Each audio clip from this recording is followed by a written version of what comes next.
सङ्काशं हारनूपुरशोभितं रत्नकङ्कणकेयूरं कृष्णं वन्दे जगद्गुरुं कुटिलालकसंयुक्तं पूर्णचन्द्रनिभाननं विलसत्कुन्दलधरं कृष्णं वन्दे जगद्गुरुं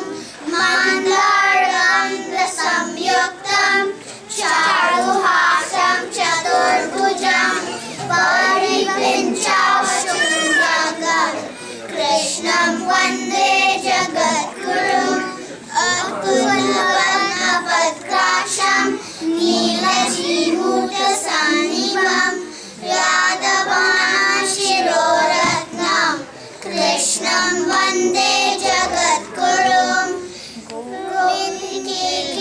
गोपिकेलिसंयुक्तं पीताम्बरशोभितम्